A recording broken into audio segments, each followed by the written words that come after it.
Hello, my dear friends, and welcome back to Mild History. Before we begin tonight's journey, I'd love to know, where in the world are you listening from? Maybe you're lying in a quiet bedroom, wrapped in blankets, or perhaps you've put on this story to keep you company while the evening settles. Wherever you are, I'm grateful you've joined me. Tonight, we're opening the nursery door to explore Victorian parenting and childhood, a world at once familiar and utterly strange. In our modern imagination, childhood is often seen as a time of innocence, of play, and of freedom. But in Victorian Britain, things were not so simple.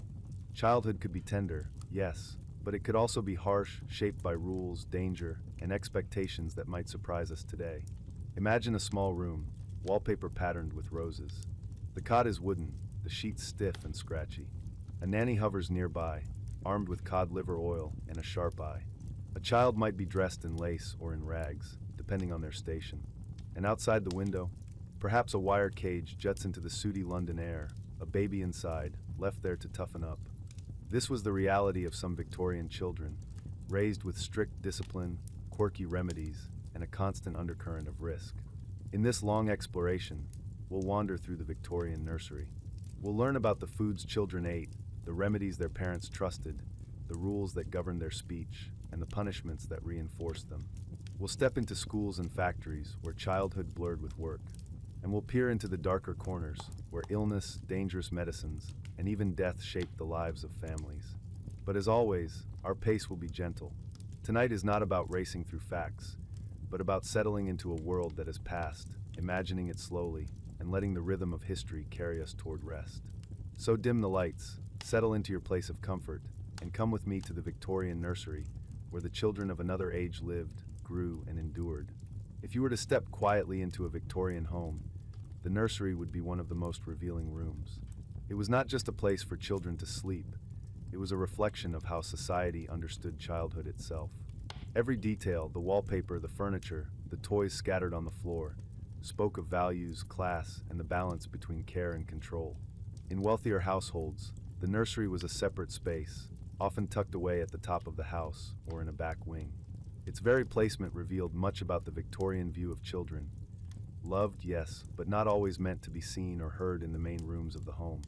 The nursery was both sanctuary and separation, keeping children close yet apart, out of the way of visitors and the formal rhythms of adult life. The walls of these nurseries were sometimes decorated with cheerful patterns, floral wallpapers or painted motifs of animals and birds. Yet hidden within these bright designs lay danger. Many wallpapers of the period were laced with arsenic-based pigments, their rich greens and yellows achieved with toxic compounds that could, over time, cause sickness or worse. Parents rarely suspected. To them, the nursery looked wholesome and proper, a cheerful place for their children to grow. The furniture was often heavy, wooden, and practical. Cribs and cots were designed with bars, sometimes painted, sometimes left plain, their bedding starched and firm. Rocking chairs might be placed nearby for the nanny or mother, their curved feet creaking softly as they soothed the restless infant. Toy chests sat in the corners, filled with dolls, wooden soldiers, or building blocks, though what toys were present depended greatly on wealth. For poor families, the nursery might be little more than a corner of a shared room, and toys might be fashioned from scraps of cloth or wood. One curious invention, sometimes found in better-off homes, was the baby walker, a wooden frame with wheels that allowed toddlers to move about the room while supported. These were meant to encourage mobility, but they also carried risks. Accidents were common, and more than one child must have tumbled when wheels caught on uneven floors. Yet such devices reflected the era's fascination with both discipline and innovation, even in childcare. For families of modest means, the picture was starkly different. In cramped city apartments, the nursery might be nothing more than a shared bed, with several children bundled together for warmth. Bedding was patched and reused, cots borrowed or handed down. The air was thick with the smell of coal smoke, dampness, and the faint tang of food cooked in the same room. Privacy was rare, and comfort even rarer. The contrast between rich and poor nurseries mirrored the vast inequalities of Victorian Britain. In wealthy homes, children had dedicated spaces, nannies, and carefully chosen furniture. In poorer households, survival was the first concern, and luxuries like toys or wallpapers were out of reach. Yet in both cases, the nursery was a world unto itself, where the rules of Victorian childhood began to take shape. Another striking feature of the nursery was the presence or absence of warmth. Coal fires were common in wealthier homes, and nurseries might be kept moderately comfortable, though smoke and soot often filled the air. In poorer households, fires were scarce, and children huddled under blankets in cold, damp rooms.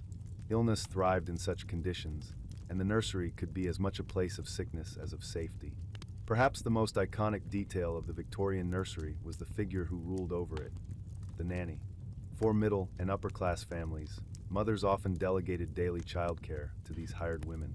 The nanny became both guardian and disciplinarian, wielding bottles of cod liver oil in one hand and rules of silence in the other. She maintained the order of the nursery, teaching children manners, keeping schedules, and ensuring that play did not become unruly. In many ways, the nanny embodied the Victorian view of childhood itself, a mixture of affection and strict control. But even in nurseries where love and care were present, the dangers lingered. Poisonous wallpaper, smoky fires, and unhygienic bedding were hazards that few parents recognized. In their attempt to provide comfort, many unknowingly exposed their children to risks that would horrify us today. Still, the nursery was more than its dangers. It was also a place of first memories, of whispered lullabies, of dolls clutched tightly in small hands. It was where children learned their earliest lessons, about order, about silence, about love in its complicated Victorian form.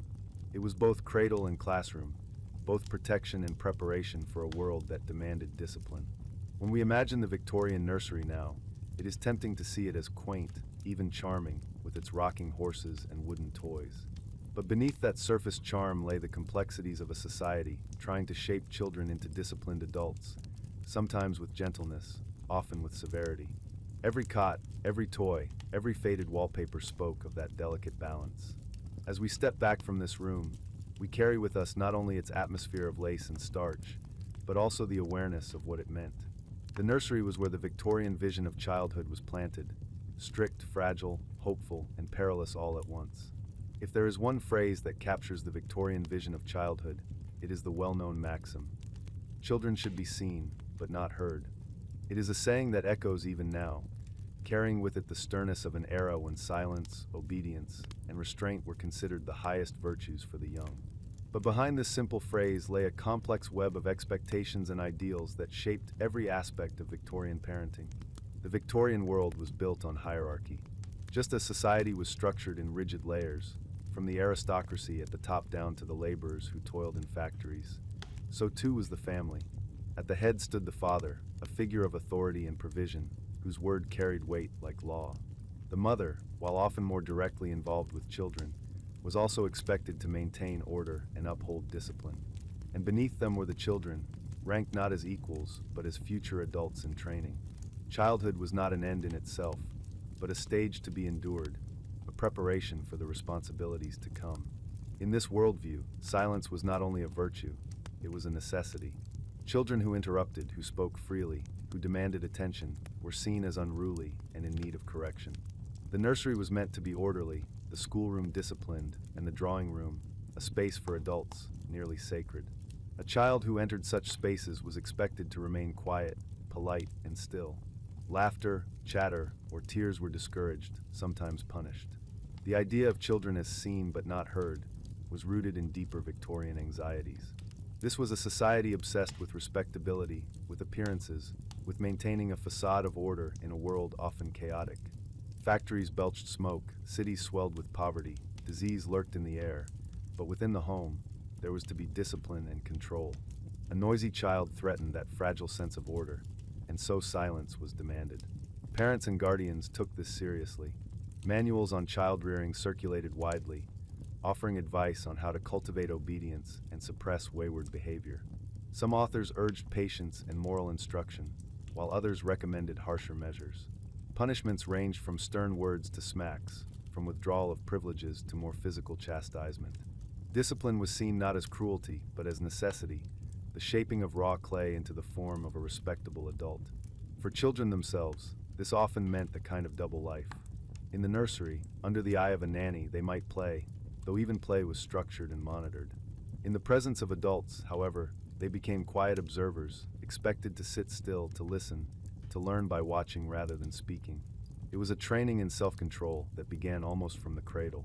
There were, of course, differences across class. In wealthier households, with strict nannies and formal drawing rooms, silence was more rigorously enforced. In poorer families, crowded into small rooms, the rule was harder to maintain, though parents still expected deference and quiet when possible. The phrase "seen but not heard" was less about absolute silence and more about deference, a recognition of place, a reminder that children were not yet part of the adult world. The effects of this upbringing were profound. Children grew up acutely aware of hierarchy, of respect for elders, of the need to control themselves. Some scholars argue that this discipline prepared them for the demands of industrial society, where punctuality, obedience, and silence were prized in factories and offices. In this sense, the family became the training ground for the wider world, shaping children into workers and citizens who would conform to the rhythms of Victorian life. But the silence came at a cost. Childhood laughter was stifled, curiosity muted, individuality constrained. Many children must have longed to speak, to question, to share their thoughts, only to learn that silence was safer. Some carried this repression into adulthood, their emotions hidden behind the stiff upper lip for which Victorians became famous. And yet, not all families were equally strict. Letters, diaries, and memoirs from the period reveal moments of tenderness, of children allowed to speak freely within the family circle. Some parents cherished their children's voices, recording their sayings, treasuring their chatter. The rule of silence was a powerful cultural ideal, but like all ideals, it was not always perfectly followed. Behind closed doors, affection often softened discipline. Still, the phrase "seen but not heard" endures as shorthand for the Victorian approach to childhood, and for good reason. It captures the spirit of an age that prized order over spontaneity, respect over expression. It reminds us of a world in which children were loved, but loved as future adults rather than as individuals in their own right. As we picture a Victorian family gathered in the parlor, the children sitting quietly at the edge, hands folded, eyes lowered, we see the maxim embodied. They are present, seen, dressed neatly, behaving properly, but their voices are absent. The silence speaks volumes. In this silence, we hear both the strengths and weaknesses of the Victorian ideal. It cultivated discipline, self-restraint, and respect, but it also muted joy, curiosity, and freedom. To understand Victorian parenting is to understand this tension. Love expressed through discipline, care expressed through control, childhood shaped by silence. As we leave this chapter, let us carry the image of that quiet room. The flicker of the firelight, the heavy curtains, the solemn father, the watchful mother, and the children, still as statues, seen but not heard. It is a scene at once alien and familiar, a glimpse into the world that made the Victorians who they were. To understand Victorian childhood, we must also understand the adults who shaped it. The family was the foundation of Victorian society, and within it each person was assigned a role, rigid, symbolic, and deeply tied to ideals of morality and respectability. For children, this meant growing up under the watchful eyes of mothers, fathers, and in many cases, nannies or governesses. Each figure carried their own kind of authority, shaping young lives in distinct yet interconnected ways. Let us begin with the father. In the Victorian imagination, the father was the head of the household, the provider, protector, and moral guide. His role was less about daily caregiving and more about setting the tone for the family's place in the world. Fathers were expected to work, to earn, to ensure that the household was sustained. They were symbols of discipline, embodying authority that children were taught to respect, sometimes even to fear. A father's approval mattered immensely, for it was his name, his reputation, and his moral standing that the family carried into society. When he entered the nursery or parlor, children often stiffened, their play subdued, their voices hushed. His presence was weighty, a reminder that their lives were being shaped for respectability. Yet not all fathers were distant figures. Diaries and letters reveal moments of tenderness. A father reading to his children by candlelight, teaching them their first letters, or simply resting with them on Sundays. Still, the cultural expectation remained. His role was to guide and govern more than to nurture. Mothers, by contrast, bore the daily weight of child-rearing, especially in middle and upper-class families where the father's work drew him away from the home. A Victorian mother was expected to embody virtue and moral purity, and to instill those same values in her children. She oversaw manners, prayer, moral lessons, and education in the early years. In advice books of the time, mothers were described as the angel of the home, their influence shaping the very soul of the child. Yet being the angel of the home was far from easy. Mothers were burdened not only with responsibility, but with scrutiny. Society judged them on the behavior of their children, their skill in managing the household, their devotion to their husbands. A disobedient child reflected not merely on the child, but on the mother's supposed failings. The pressure to uphold appearances was relentless. But for many mothers, this role was complicated by the presence of another figure, the nanny. In wealthier families, childcare was often delegated to hired women who lived within the household, caring for the children full-time. The nanny was a formidable presence, feeding, dressing, teaching, disciplining, and often comforting the young. In practice, children often spent more waking hours with their nanny than with their parents. This created a curious dynamic. A child might form a deep emotional bond with the nanny, even while being told that their true loyalty lay with their parents. The nanny embodied both care and authority, mixing affection with strict discipline. She was the one who administered cod liver oil, enforced rules of silence, and soothed fevers in the night. For many children, the nanny's presence loomed larger than that of either parent. In some households, a governess took over when children grew older, especially daughters. The governess occupied an ambiguous place, educated enough to teach, yet not considered a social equal of the family. She taught reading, writing, arithmetic, and sometimes music or French. But she, too, embodied the Victorian tension between nurture and control, expected to prepare children for their roles in society, while remaining almost invisible herself. For working-class families, the picture was different. Here, there were no nannies or governesses. Mothers worked tirelessly, not only in the home but often in factories, workshops, or as laundresses and seamstresses. Fathers, when present, labored long hours as well. Children in these households were raised communally, siblings caring for siblings, neighbors stepping in when needed. The Victorian ideal of the mother as angel of the home was a luxury of the middle and upper classes. For the poor, survival came first, and childhood was shaped as much by necessity as by parental guidance. Still, whether rich or poor, the roles of mothers, fathers, and caregivers were defined by expectations of discipline, morality, and preparation. Childhood was not seen as a time of freedom, but as a stage of training. Every figure in the household had their part to play in shaping the child into a proper adult. It is tempting to imagine these roles as cold, distant, or joyless. And certainly many children experience their parents as stern, their childhood as silent and controlled. But alongside discipline, there was also love, though it often took forms unfamiliar to us. A mother might not shower her child with praise, but she might spend hours sewing clothes for them. A father might rarely express affection in words, but he might devote his evenings to teaching them scripture or arithmetic.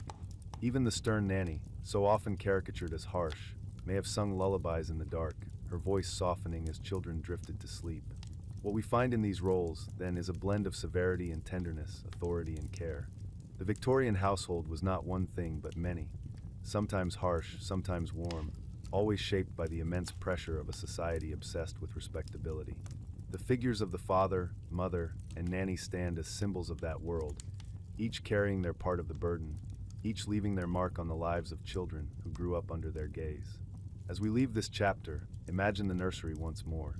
The father's footsteps echo on the stair, the children fall silent. The mother's voice carries softly, urging manners and prayers. And the nanny, ever watchful, ensures that discipline holds.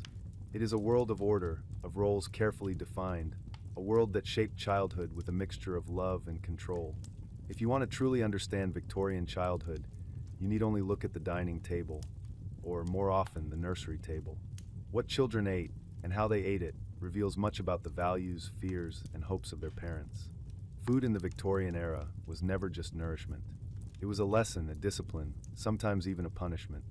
For many Victorian children, the first taste of solid food was bland, gray, and lumpy.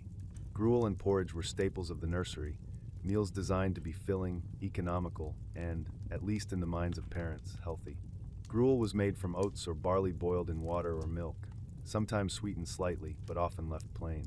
Its texture was sticky, its flavor mild to the point of tastelessness. To children, it must have been a dreary way to begin the day, bowl after bowl of warmth that comforted the stomach but rarely delighted the tongue. In wealthier homes, porridge might be improved with cream, honey, or a sprinkle of sugar. But even in grand nurseries, the philosophy of simplicity held sway. Rich or poor, Parents believed that plain food built character, avoided indulgence, and prevented the dangers of overexcitement. Spices, sweets, and rich flavors were considered not only luxuries but temptations, things that could lead to gluttony, laziness, or even ill health. Cod liver oil was another fixture of the Victorian child's diet. Extracted from the livers of North Atlantic cod, this thick, pungent oil was praised as a miracle tonic. Mothers and nannies spooned it into reluctant mouths, believing it would strengthen bones, ward off illness, and instill vigor. To the children forced to swallow it, the taste was unforgettable, bitter, oily, lingering far too long. Yet refusing it was rarely an option. The ritual of cod liver oil became a symbol of Victorian parenting, unpleasant in the moment, but believed to be for the child's own good. The philosophy behind such diets was clear. Food was not about pleasure, but about training the body and soul.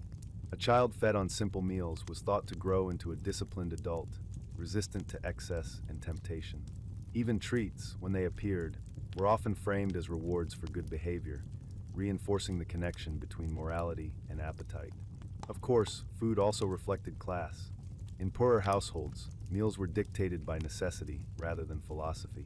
Bread, potatoes, and porridge were staples, sometimes supplemented with scraps of meat or vegetables if they could be afforded. In the industrial slums of cities like Manchester or London, children often went hungry, their meals irregular and meager. Malnutrition was common, leaving children stunted, weak, and vulnerable to disease. By contrast, wealthier families had greater variety. Children in these homes might still be fed gruel and porridge as discipline, but they also had access to fruits, meats, and richer foods. Meals were often served by nannies or nursery maids, with strict rules of behavior. No speaking out of turn, no complaints, and certainly no refusal of food. Even at the dining table, silence and obedience were cultivated. One curious aspect of Victorian diets was the use of food as medicine. Children suffering from illness might be prescribed beef tea, a broth made by boiling meat for hours until only the essence remained. It was thought to restore strength, though in reality it provided little nutrition. Bread soaked in milk, arrowroot puddings, and rice gruels were all common remedies for sickly children. The line between food and cure was blurred, with parents and nannies relying on the kitchen as much as the doctor's bag. The dangers of Victorian food were not only in what was eaten, but in what was added. Milk, for example, was often watered down or contaminated in urban areas, leading to outbreaks of disease among infants. Bread, too, was sometimes adulterated with substances like alum to improve its whiteness, with poisonous effects. Parents believed they were feeding their children wholesome meals, but the reality was often far riskier than they knew. Yet for all the hardships, mealtimes were central to the rhythm of childhood. The clatter of spoons in bowls, the scrape of chairs, the hush of rules enforced, all of it shaped the daily life of Victorian children. Food was nourishment, yes, but it was also ritual, a repeated lesson in patience, obedience, and the virtues of plain living.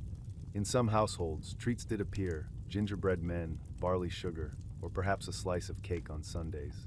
These small joys, rare and precious, must have lit up childhood with brief moments of delight. But always they were framed within rules, given sparingly, reminders that pleasure was not to be taken for granted. Imagine, then, a Victorian nursery at breakfast. The children sit neatly at a wooden table, bowls of steaming porridge before them. The nanny hovers, spoon in hand, ensuring that no food is wasted, no complaint uttered. A bottle of cod liver oil stands on the shelf, waiting for its turn. Outside the window, the streets bustle with carriages and smoke, but inside, silence reigns as spoonful by spoonful, discipline is consumed. To us, this may seem joyless, even harsh, but to the Victorians, it was a mark of good parenting, a sign of love expressed through restraint. Feeding the body was inseparable from shaping the character. Gruel and porridge were not only food, they were lessons in humility, endurance, and obedience. Cod liver oil was not just a tonic, it was a ritual of care, however bitter it tasted. In the end, what Victorian children ate tells us much about the era itself. This was a world where even the simplest meal carried meaning, where nourishment was moral as well as physical. In every bowl of gruel, every spoonful of cod liver oil, the Victorian ideals of discipline and respectability were ladled out, one serving at a time.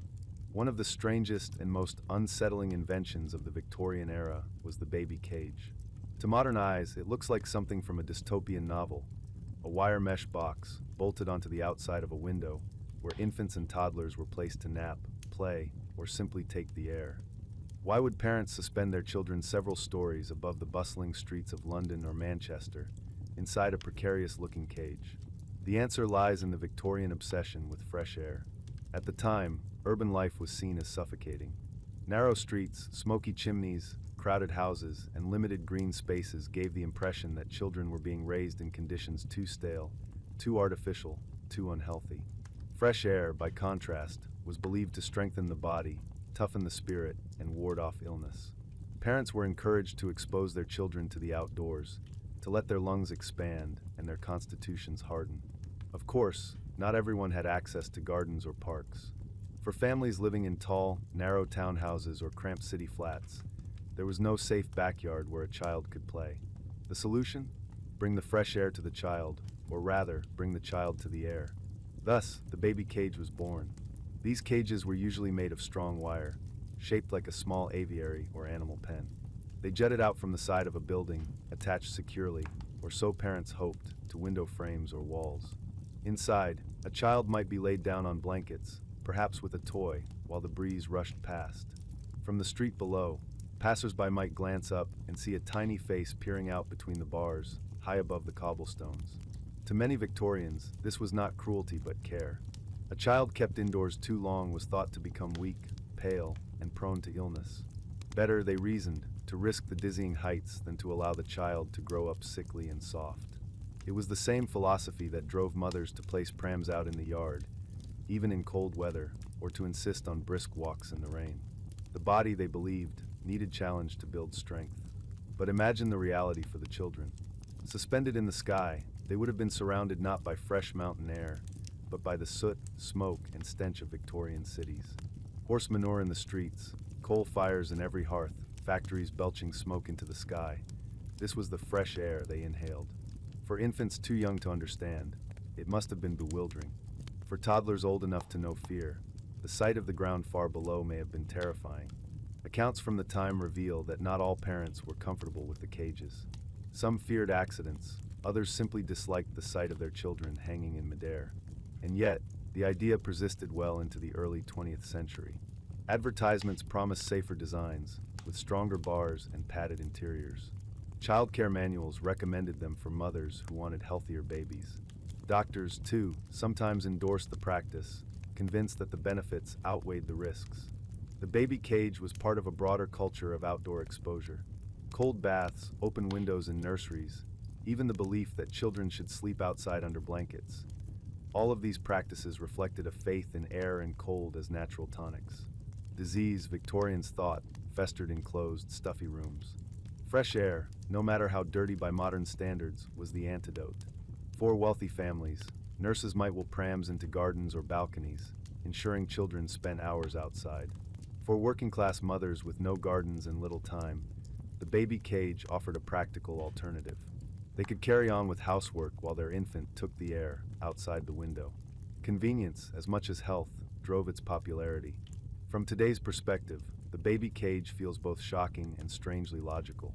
On the one hand, it seems reckless to suspend a child above the street, trusting only in bolts and wire. On the other hand, it shows the depth of parental concern for health in an era when illness was constant, infant mortality was high, and every small precaution felt necessary.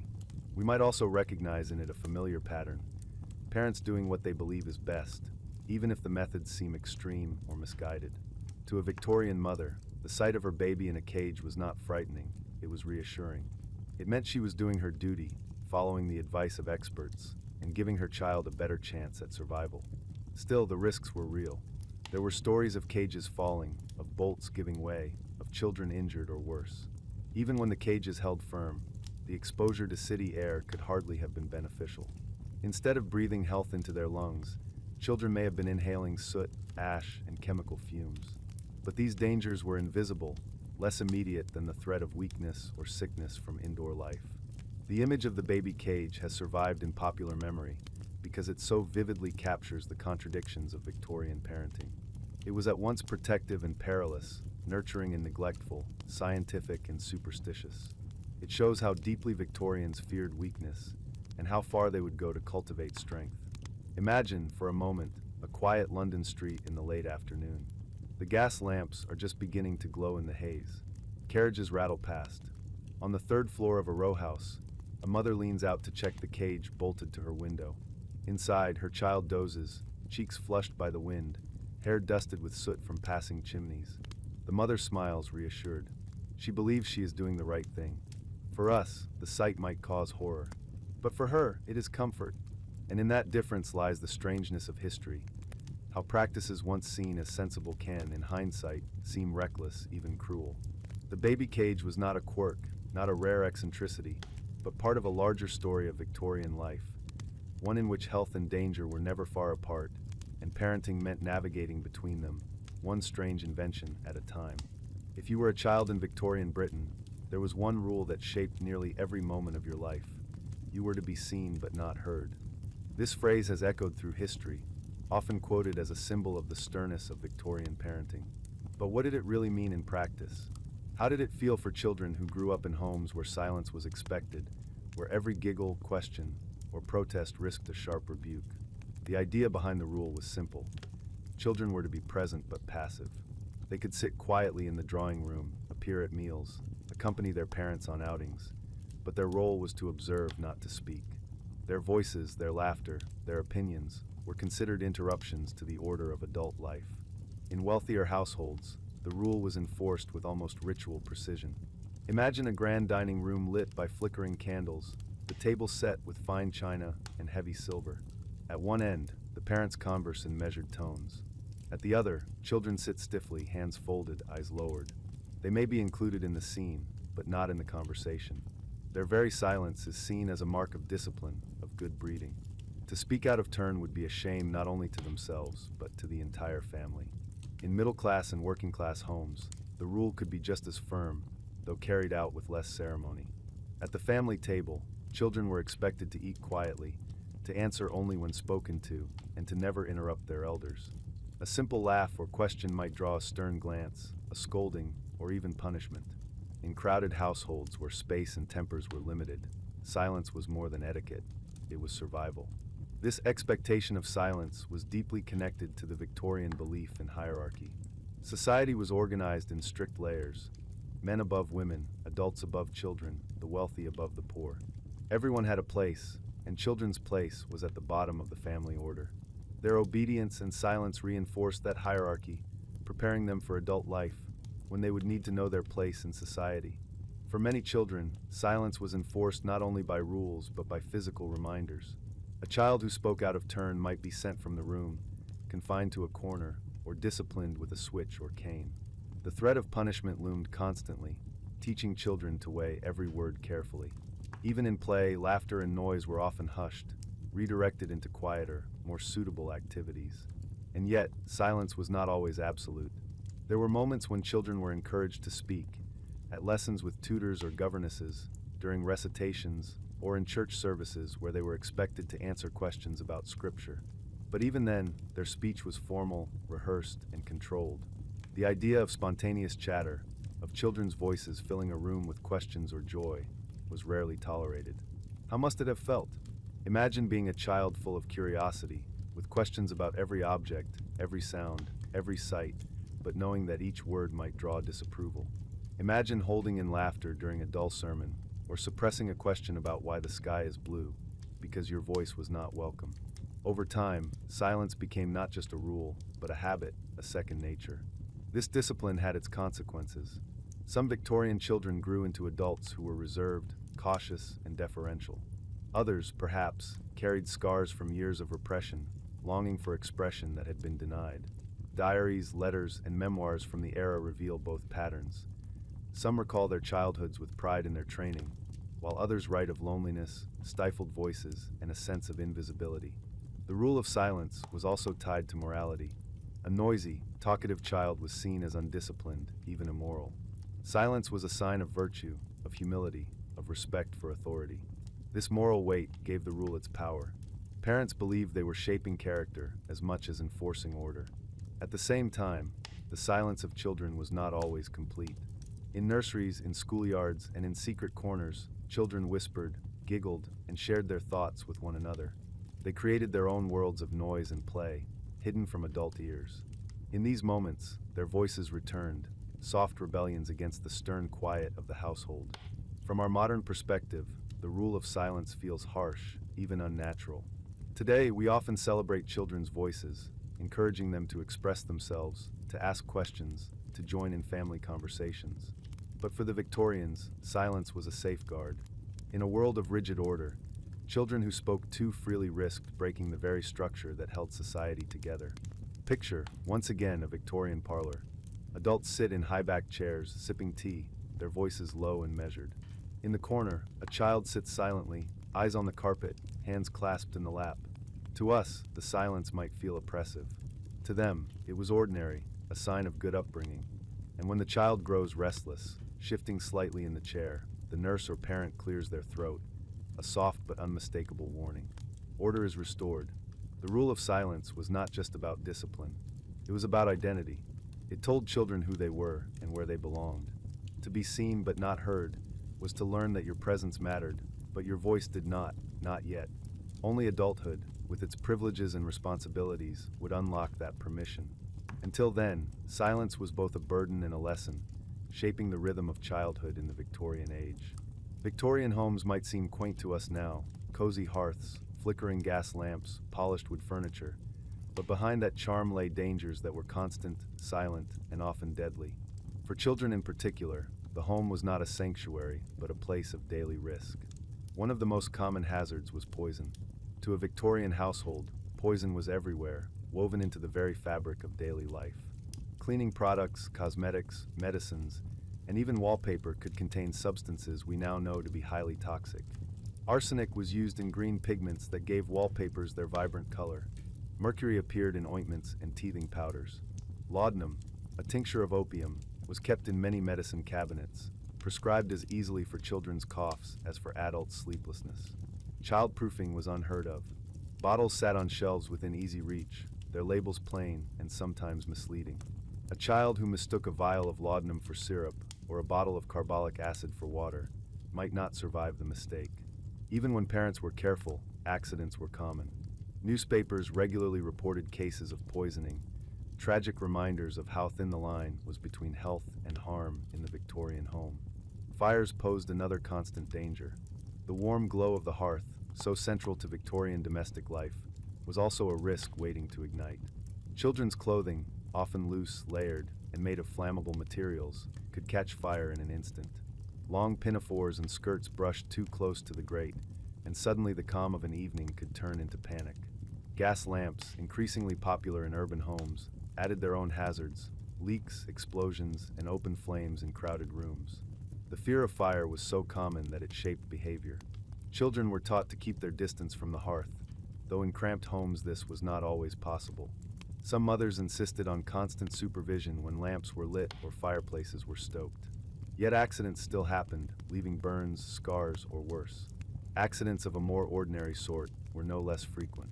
Victorian homes were filled with sharp edges and hard surfaces, iron bed frames, heavy furniture, and stone floors. A tumble-down steep, narrow stairs could break bones. Windows, often left open for fresh air, were sometimes unguarded, posing risks for curious toddlers. And with families often crowded into small spaces, every fall or bump seemed amplified, every injury harder to avoid. Even the very objects meant to entertain or soothe children carried risks. Toys were handmade, often painted with lead-based pigments. Teething remedies might include powders laced with mercury or soothing syrups infused with opium. Parents gave these to calm fussy infants, never realizing the long-term harm they caused. What seemed like kindness, relief for a restless child, could become poison in disguise. The hazards extended beyond substances and fire to the very design of homes. Lighting was dim, corridors narrow, and staircases steep. Water had to be carried in buckets, often left in basins or tubs where an unsupervised child might stumble and drown. Kitchens, the heart of the home, were crowded with boiling pots, sharp knives, and hot coals. Hardly a safe space for small hands and curious eyes. And yet, despite all these dangers, families adapted. Mothers developed routines of vigilance. Older siblings were tasked with watching the younger ones, becoming little guardians against household risks. Some households kept medicines in locked cupboards, though locks were not always reliable or used consistently. Fire guards were sold to protect children from open flames, though not every family could afford them. Still, no matter how careful parents were, accidents left their mark on Victorian life. Scars, burns, and illnesses from poison were part of many childhoods, remembered in adulthood as both misfortune and proof of survival. To live through a Victorian home was, in a sense, to navigate a constant obstacle course of unseen dangers. It is tempting to think of these households as careless, but in truth, they reflected the knowledge and beliefs of their time. Many parents truly thought they were protecting their children, giving them tonics for health, dressing them warmly in layers, encouraging play by the fire. The dangers were hidden, not yet understood, and so they persisted. Picture, if you will, an evening in a modest Victorian parlor. The fire glows warmly, casting light on children seated nearby. A mother stirs a bottle of medicine, ready to soothe a child's cough. On the shelf above her head sits a jar of bright green ointment, its label promising relief, its contents laced with arsenic. The children laugh softly, unaware of the risks surrounding them. To them, it is simply home. The story of Victorian childhood is incomplete without these hazards. They remind us that growing up then was not only about discipline and rules, but about sheer survival.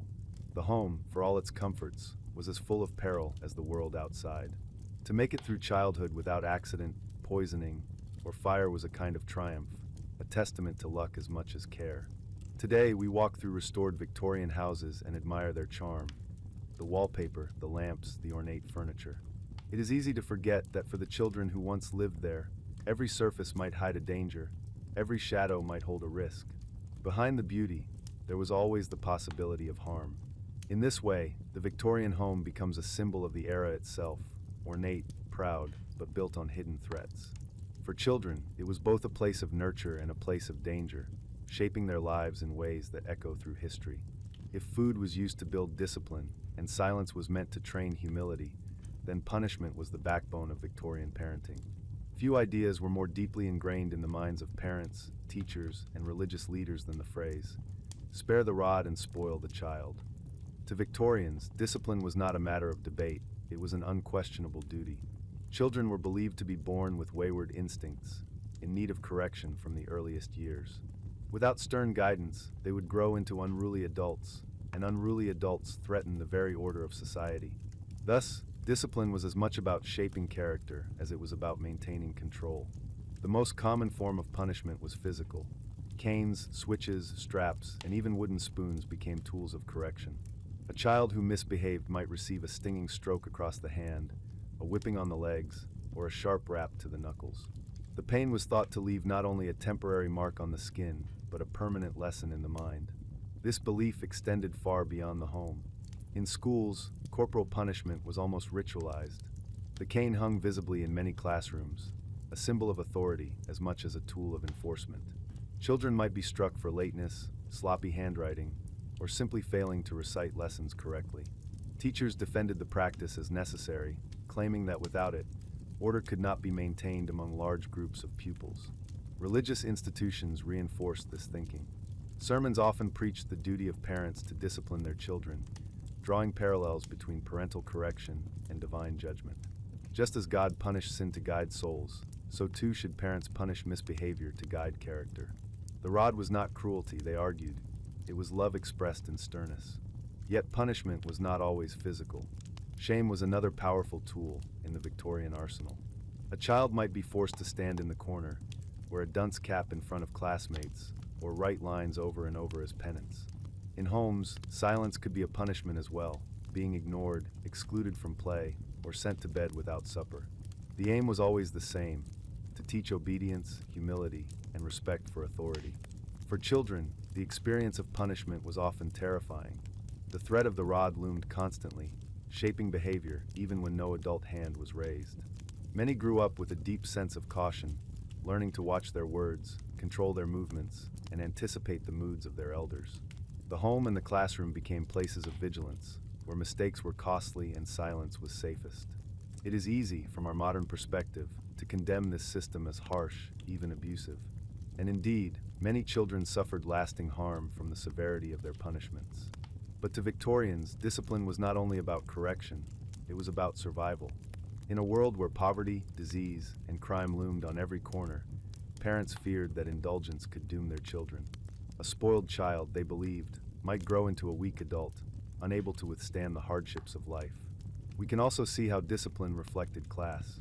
In working-class homes, punishments were often swift and physical, carried out in the press of daily labor, where time for lengthy lectures was scarce. In middle and upper-class families, punishments could be more symbolic, relying on shame or withdrawal of privileges. Yet across classes, the belief in the necessity of correction was nearly universal. Still, there were voices of dissent. By the late Victorian era, some reformers began to question the reliance on corporal punishment. Psychologists and educators argued that fear stifled learning, that constant beatings bred resentment rather than respect. Pamphlets and essays circulated, urging parents to consider gentler methods, praise, encouragement, or reasoning. These ideas were slow to spread, but they planted seeds of change that would bear fruit in the 20th century. And of course, not every parent or teacher wielded the rod with the same severity. In some homes, discipline was balanced with affection, punishment softened by care. Diaries reveal mothers who struggled with the duty of correction, who felt pangs of guilt after striking a child, but who believed it was necessary for the child's own good. For others, punishment became routine, even casual, leaving children bruised not only in body but in spirit. Imagine, for a moment, a Victorian nursery after a day of mischief. A child stands with lowered eyes, waiting for the inevitable scolding. The nanny lifts the switch, her expression stern. The child winces before the blow even falls, already learning the lesson of fear. In the parlor below, the parents nod approvingly, convinced that order has been restored. For them, this is not cruelty, it is duty fulfilled. But in the child's heart, the memory lingers. The sting fades, but the silence, the shame, the fear, these remain. For some, they become lessons in obedience, shaping them into disciplined adults. For others, they become scars, remembered long after childhood ends. The story of Victorian punishment is not simple.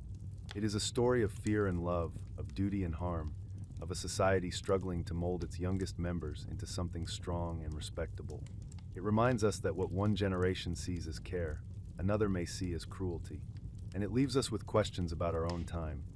How do we balance discipline and kindness, authority and freedom? For Victorian children, the rod and the rule were constants, as familiar as porridge at breakfast or silence in the parlor. They grew up under its shadow, learning early that life was a matter of obedience, endurance, and respect for authority. To survive childhood was to accept the sting of the cane, the shame of the corner, the silence of punishment, and to carry its lessons into adulthood. For all the rules, the punishments, and the dangers that filled a Victorian childhood, there were still moments of joy. These moments often came in the form of toys and play, brief escapes from the weight of discipline, little windows of freedom in a life otherwise bound by silence and obedience. Toys in the Victorian age were simple by today's standards, yet they carried immense meaning. For poorer families, toys were often homemade, a rag doll stitched from scraps of fabric, a carved wooden horse, a ball fashioned from rags or leather. These humble creations were precious, treasured for years, passed down from child to child. A doll might lose its stuffing, a horse might chip and crack, but they remained beloved companions, symbols of care in homes where luxuries were rare. In wealthier households, toys could be more elaborate. Dolls with porcelain faces and fine clothes, tin soldiers with painted uniforms, rocking horses with real horsehair manes, and intricate dollhouses furnished with tiny furniture and carpets. These toys reflected the wealth of the family, and sometimes even mirrored the adult world the children were expected to grow into. A girl's dollhouse taught her about managing a household.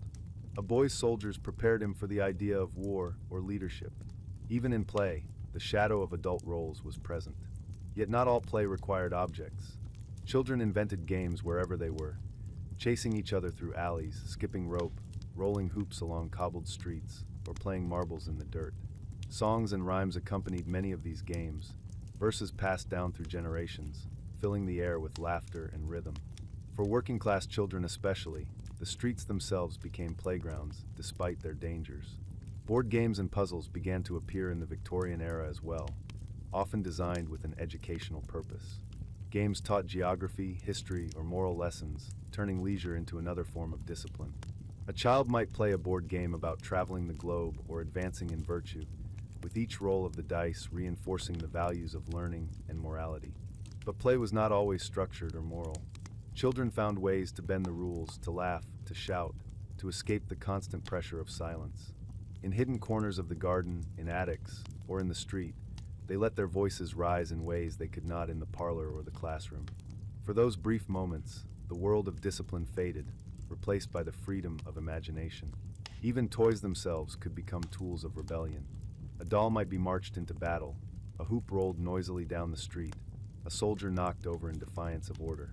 Play allowed children to explore power, control, and even mischief in ways that everyday life did not permit. It was both a relief and a subtle form of resistance. At the same time, toys carried risks.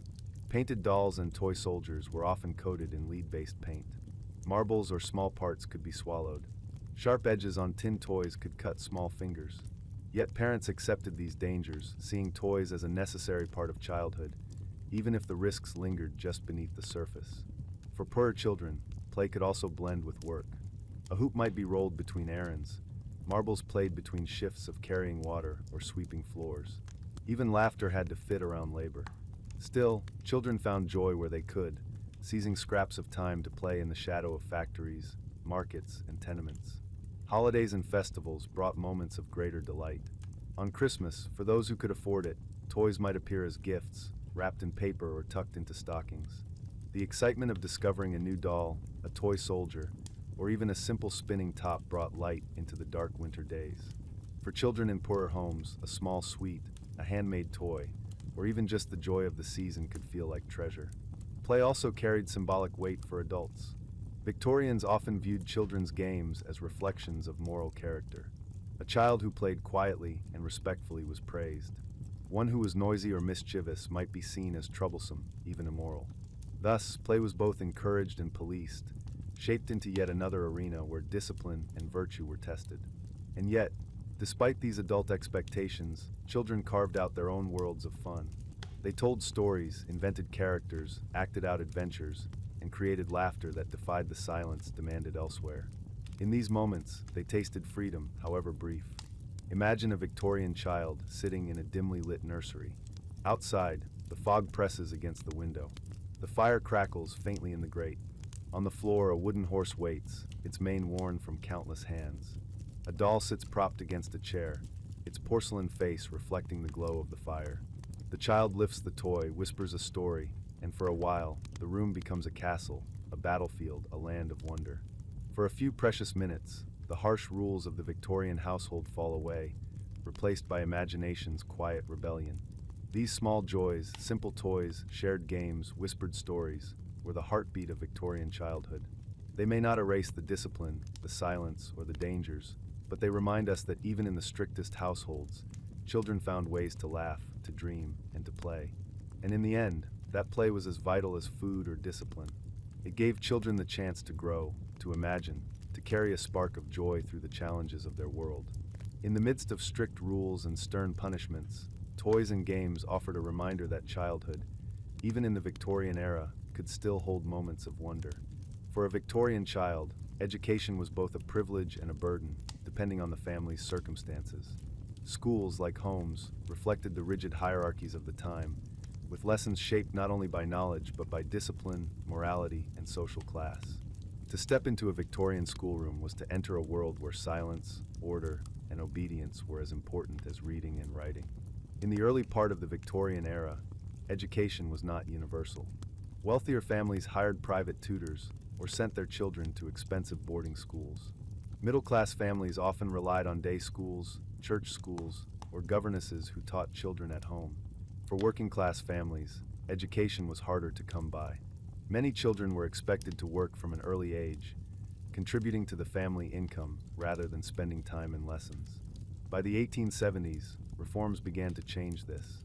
The Education Act of 1870 made elementary education compulsory for children between the ages of 5 and 13. This was a turning point, marking the beginning of free and accessible schooling for all, though in practice, attendance could still be patchy, especially for poor families who relied on their children's labor. Still, the act brought millions of children into classrooms, reshaping the landscape of childhood. The schoolroom itself was a place of order and routine. Rows of wooden desks faced a blackboard, with a teacher's desk at the front. The air smelled of chalk and ink, and the walls were often bare, save for religious texts or moral sayings. Windows were high, letting in light but not distraction. Everything about the space reinforced discipline and focus. Lessons centered on the basics: reading, writing, arithmetic, and scripture. Children practiced their letters on slates, copying lines again and again until their handwriting met strict standards. Reading often came from religious texts like the Bible, ensuring that literacy was tied to morality. Arithmetic was drilled through repetition, with children reciting multiplication tables in unison. For girls, lessons sometimes included sewing or household management, reflecting their expected roles in adulthood. Discipline was ever present. Teachers wielded canes or rulers, ready to strike for inattention, mistakes, or misbehavior. Talking out of turn, fidgeting, or even poor posture could result in punishment. Silence was prized, and the sound of recitations was the only noise tolerated. To learn in a Victorian schoolroom was to sit still, listen carefully, and obey without question. For children from working-class families, the schoolroom could be a harsh adjustment. Many arrived tired from chores or hungry from lack of food. Some struggled to keep up with lessons, having had little prior exposure to books or numbers. Yet even in these conditions, schooling offered opportunities. For some, it was the first time they encountered a world beyond labor, a chance to dream of something different. In wealthier schools, the experience could be both more advanced and more isolating. Boarding schools separated children from their families, immersing them in a culture of competition, strict timetables, and relentless discipline. Classics like Latin and Greek were taught alongside mathematics, literature, and history, preparing boys for careers in law, politics, or the church. Girls' schools, when they existed, often emphasized refinement, music, drawing, and etiquette, more than intellectual rigor. The role of teachers was complex. Some were harsh disciplinarians, enforcing order with the cane. Others were passionate about learning, striving to inspire curiosity, even within rigid systems. But their authority was unquestioned, and their word carried the weight of law within the classroom. A single glance from a stern teacher could silence a room of dozens of children. Education was also tied to morality. Beyond academic lessons, children were taught virtues like obedience, honesty, and hard work. Stories and parables reinforced these values, reminding pupils that good behavior was as important as correct answers. The schoolroom, like the home, was a training ground for character as much as for knowledge. Still, there were small joys. Children shared slates and whispered to one another when teachers' backs were turned. They carved initials into desks, traded stories at recess, and found ways to laugh despite the sternness around them. Playtime in the yard offered brief freedom, a chance to run and shout before returning to silence. The impact of Victorian education was profound. It created a more literate society, opening doors that had been closed to many.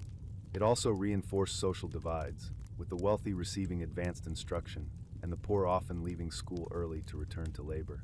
Yet for all its flaws, it marked a shift in how childhood was viewed. Education became not a privilege for the few, but a right for the many, however imperfectly realized.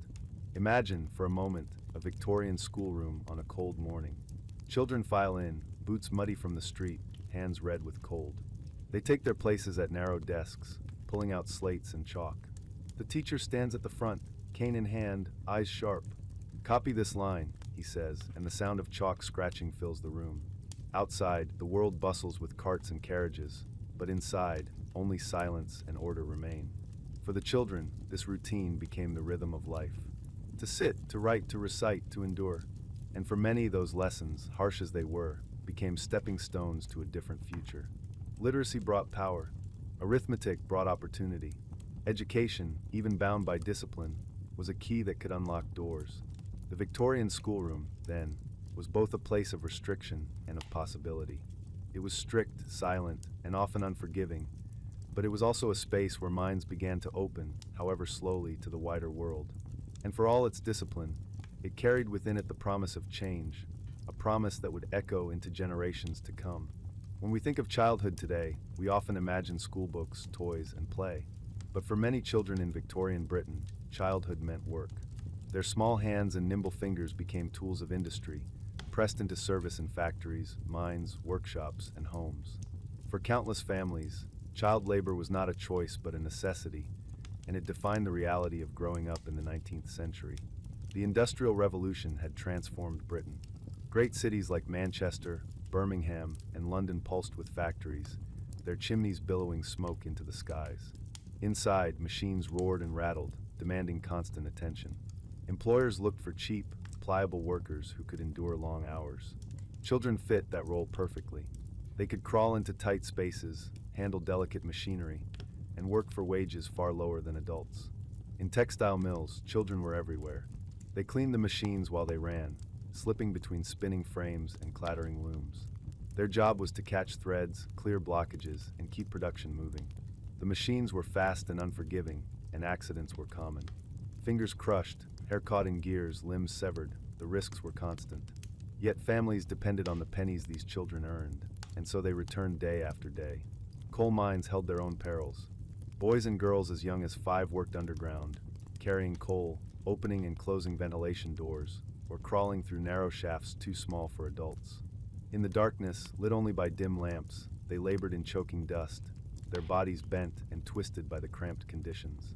The work stunted growth, scarred lungs, and left children exhausted before they reached their teens. Street labor was another common sight. Children sold matches, flowers, and newspapers, their voices calling out in crowded markets.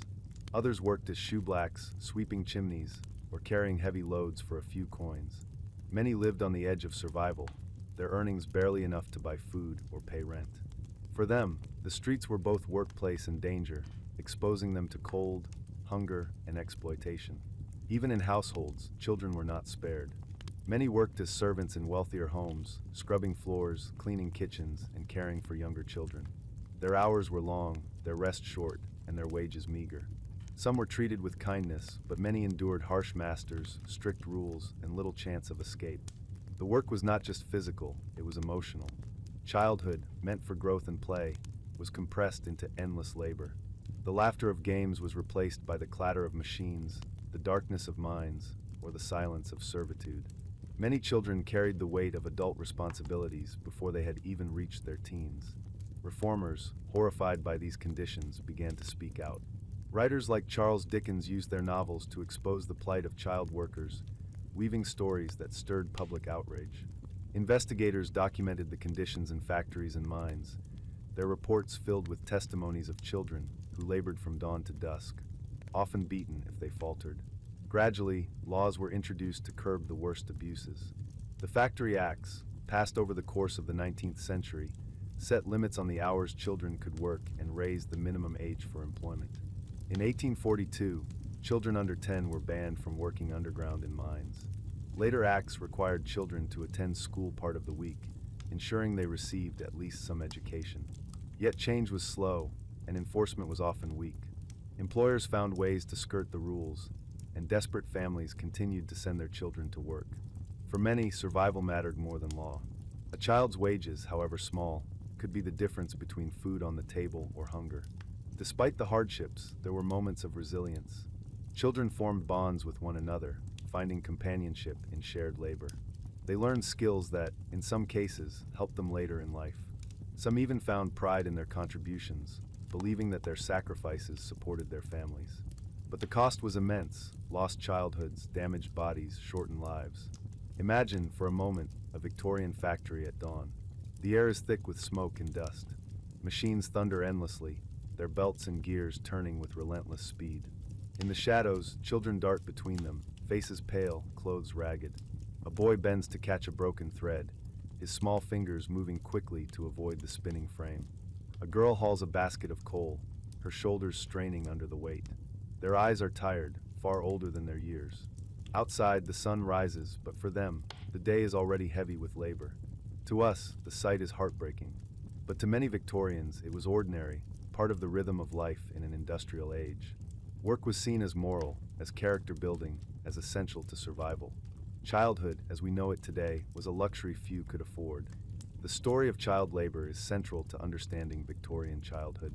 It shows how poverty and industry shaped lives, how necessity overrode ideals, and how resilience carried children through unimaginable hardship. It also reminds us of the long struggle for reform, the voices that demanded change, and the slow path toward recognizing childhood as a time for learning and growth, not endless toil. In the end, the image of Victorian child labor lingers not because it was rare, but because it was so widespread, so ordinary. It was the backdrop to millions of lives, the hidden cost of industrial progress. And for the children who lived it, each day was a test of endurance, one small hand at a time. If there was one shadow that never left the Victorian home, it was the shadow of illness. To be a child in the 19th century was to live in constant proximity to sickness and death. Disease was not an occasional misfortune, it was an expected part of life. Families measured their luck not by whether illness came, but by whether they survived its visit. Infant mortality was tragically high. In some cities, as many as 1 in 5 children did not live to see their first birthday. Measles, scarlet fever, whooping cough, diphtheria, and tuberculosis haunted nurseries, spreading swiftly among siblings crammed into small rooms. For many families, the sound of a child's cough carried a weight of dread. A simple fever could become a funeral within days. Medicine, as we know it today, was still in its infancy. Germ theory was not widely accepted until the late 19th century, and even then, its implications took time to shape practice. Instead, treatments often reflected tradition, superstition, or incomplete science. Laudanum, a mixture of opium and alcohol, was one of the most common remedies. Parents gave it to soothe colic, calm coughs, or help restless children sleep. It dulled pain, yes, but it also dulled the body itself. Overdoses were tragically common, and many infants never woke from the sleep their mothers had lovingly coaxed upon them. Other remedies were equally strange by modern standards. Children with fevers might be bled, their veins opened to balance the humors. Herbal concoctions of questionable strength were brewed for everything from coughs to teething. Cod liver oil, thick and bitter, was prescribed to build strength. Mustard plasters were applied to the chest to draw out sickness. Strong-smelling herbs were waved under noses to drive out illness. The home itself often worsened the risks. Poor ventilation, damp walls, and overcrowded rooms turned minor illnesses into epidemics. In poorer neighborhoods, clean water was scarce, and contaminated wells spread cholera and typhoid. Open sewers and poor sanitation created a breeding ground for disease, especially in cities swelling with industrial workers. Hospitals existed, but they were often places of last resort, feared rather than trusted. Many families preferred to treat illness at home, even if their remedies were risky. Doctors, when called, could be expensive, and their treatments little better than what a mother or grandmother might attempt with home recipes. Yet for all the dangers, children showed remarkable resilience. Some survived repeated bouts of illness, their bodies toughened by the constant battles. Others carried scars, weak lungs, fragile health, chronic coughs that marked them for life. Survival was a kind of lottery, determined by class, luck, and circumstance. The fear of illness also shaped daily life. Parents obsessed over keeping children strong. Fresh air, as we saw with baby cages, was believed to prevent weakness. Cold baths, strict diets, and exercise were encouraged as ways to toughen the body against disease. Even clothing was chosen with health in mind, layers to guard against drafts, though sometimes those very layers trapped damp and worsened illness. The presence of death was inescapable. Many children grew up attending the funerals of siblings or friends, their lives punctuated by small coffins and mourning rituals. Death was not hidden from them, but woven into childhood itself. Some families even took photographs of deceased children, dressed and posed as if still alive, as mementos of the lives that had passed too soon. And yet, love endured. Parents grieved deeply, even when loss was common. Diaries reveal the sorrow of mothers who buried child after child, the resilience of fathers who spoke of small hands lost too soon. If discipline seemed harsh and rules strict, it was often because parents lived with the fear that their children might not survive. In their minds, every measure of discipline, every bitter spoonful of medicine, was an attempt to keep death at bay. Reform slowly began to change this grim reality. Improvements in sanitation, the development of vaccines, and the acceptance of germ theory gradually reduced the toll of childhood illness. By the end of the Victorian era, survival rates were improving, though the shadow of disease still lingered. Imagine, for a moment, a Victorian nursery at night. The fire burns low, casting faint light on the room. A child lies in bed, coughing weakly, their small chest heaving with effort. At the bedside, a mother sits, spoon in hand, offering a dose of laudanum. She strokes the child's hair, whispering comfort, even as her own heart trembles with fear. Outside, the city hums with carriages and footsteps, but inside, the only sound is the fragile breath of a child caught between life and death. To us, the scene is heartbreaking. To Victorians, it was ordinary, repeated in countless homes. Illness shaped childhood, not as an exception, but as a constant companion. And every parent lived with the knowledge that love could not always protect against the invisible enemies lurking in the air, the water, or the very walls of their homes. The story of Victorian childhood is not complete without this fragility. It reminds us that life then was both precious and precarious, that survival was never guaranteed, and that even amid strict rules and harsh discipline, the deepest truth was this: parents loved their children fiercely, even as they watched so many slip away. For Victorian children, life was shaped by work, rules, and dangers. But even in such a strict and uncertain world, there were moments of joy, rest, and escape. Leisure and holidays offered small windows into another kind of life, one filled with laughter, color, and moments of freedom.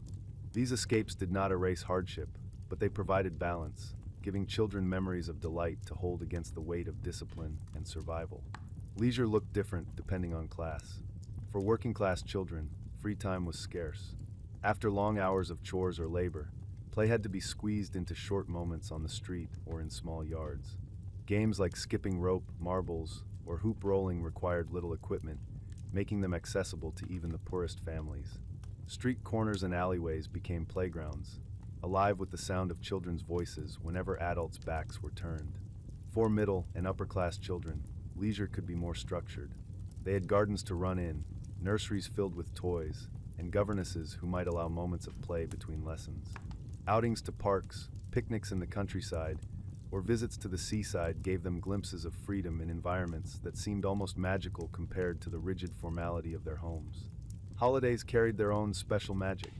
Christmas, in particular, became a central celebration during the Victorian age.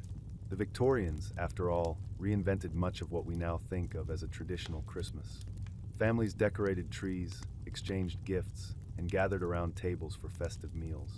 For children, this was a season of wonder.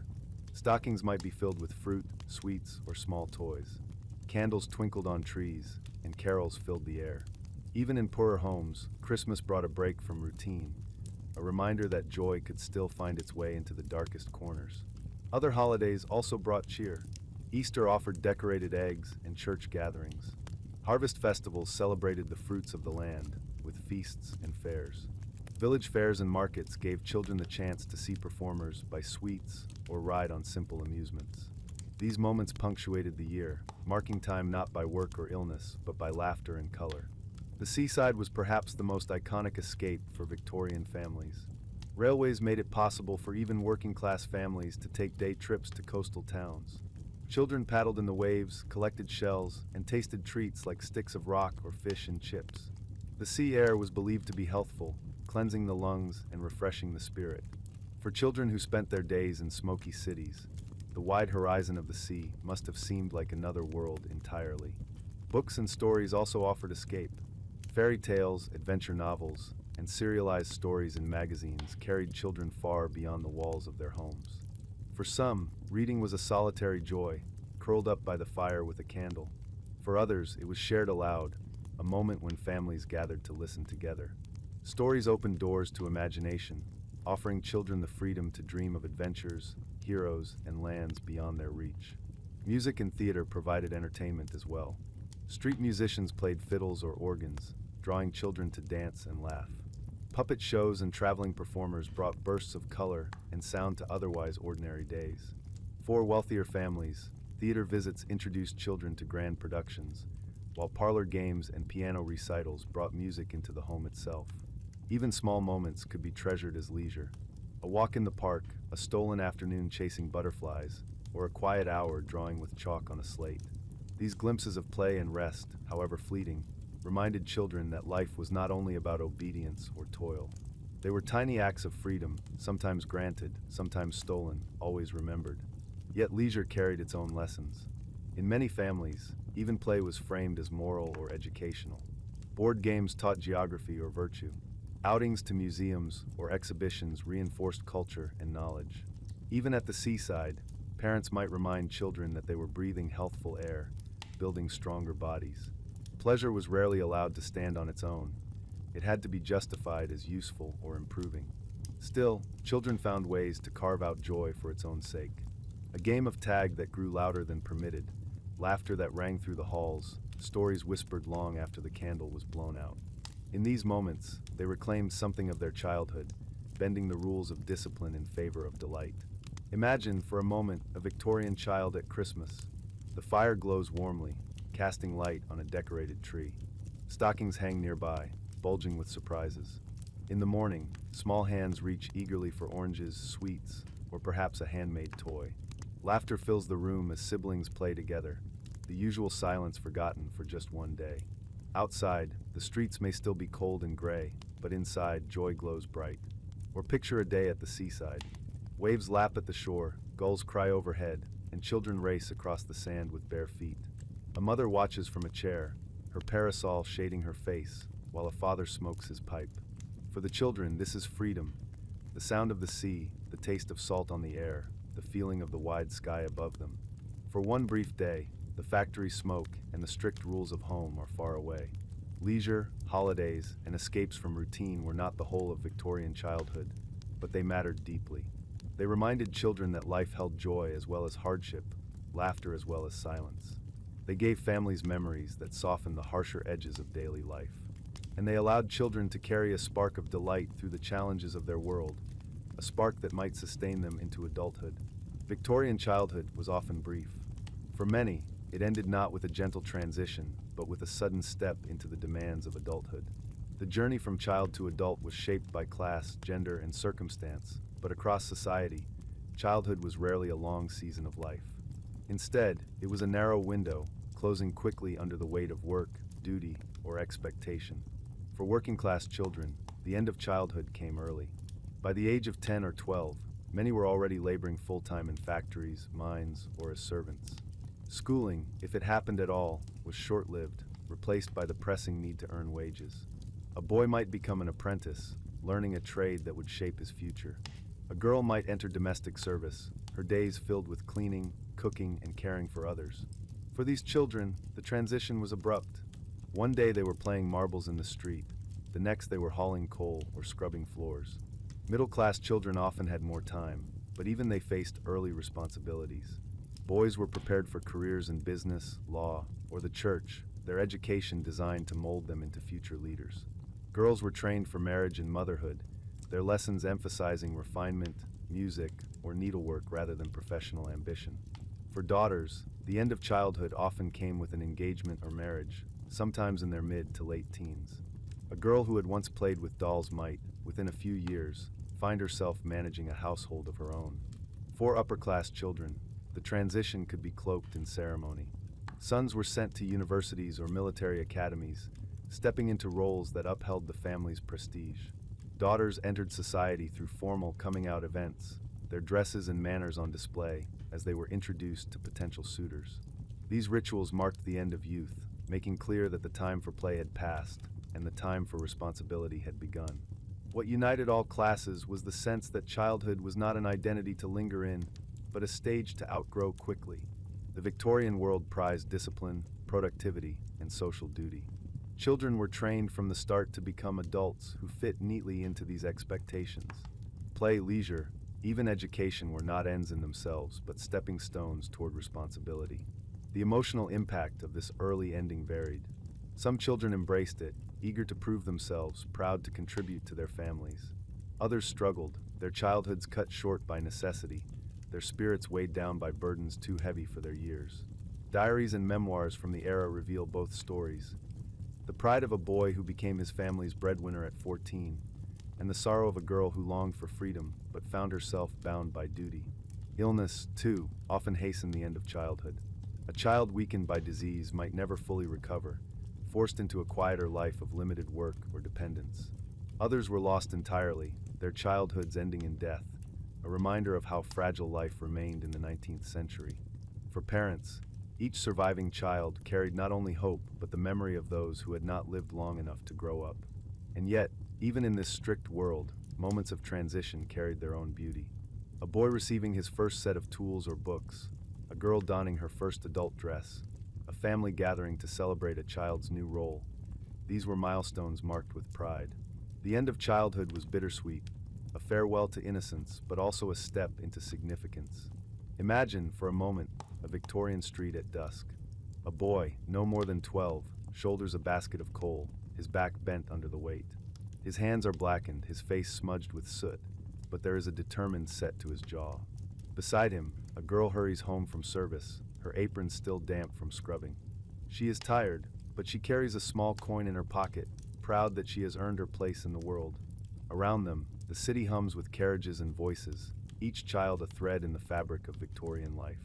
Or picture a grand drawing room, where a young woman stands in a new gown, her parents looking on with pride. Tonight, she will be presented to society, her name added to the list of eligible brides. The dolls of her childhood are packed away. Ahead lies marriage, duty, and a role prescribed by generations. Her childhood is over, not lost but transformed into the expectations of adulthood. The end of childhood in the Victorian world was not marked by balloons, parties, or long farewells. It was quieter, heavier, more practical. It was marked by work contracts, marriages, apprenticeships, or responsibilities that left little room for lingering innocence. Childhood was not a protected time but a preparation, a narrow bridge that children crossed quickly, sometimes stumbling, sometimes running, but always moving toward the weight of adulthood. Looking back, it is easy to mourn what was lost. The years of play, the voices silenced, the burdens carried too soon. But we can also see resilience.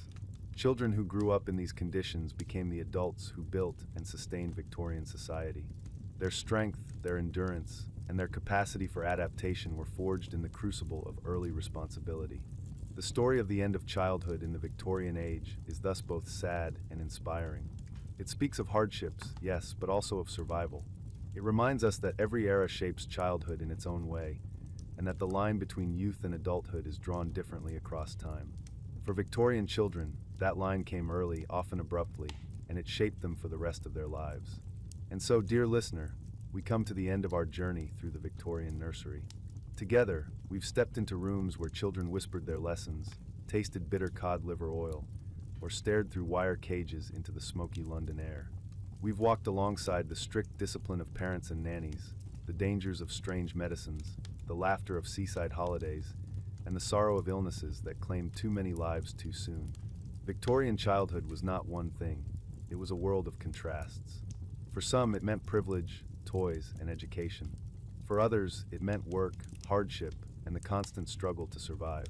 But in all cases, it was brief, fragile, and deeply shaped by the values and fears of its age.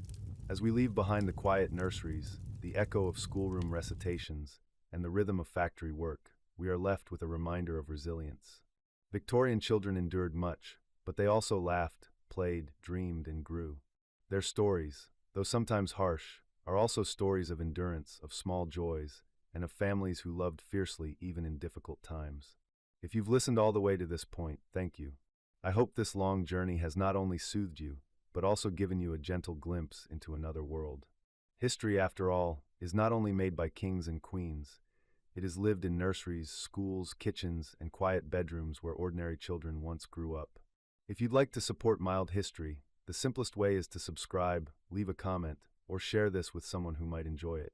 And as I asked at the beginning, I'd still love to know, where in the world are you listening from tonight? Perhaps your answer will join the many others from listeners across the globe, a reminder that even as we drift into sleep, we're connected through curiosity and story. So now, as you rest, I invite you to let the hum of the Victorian world fade into silence.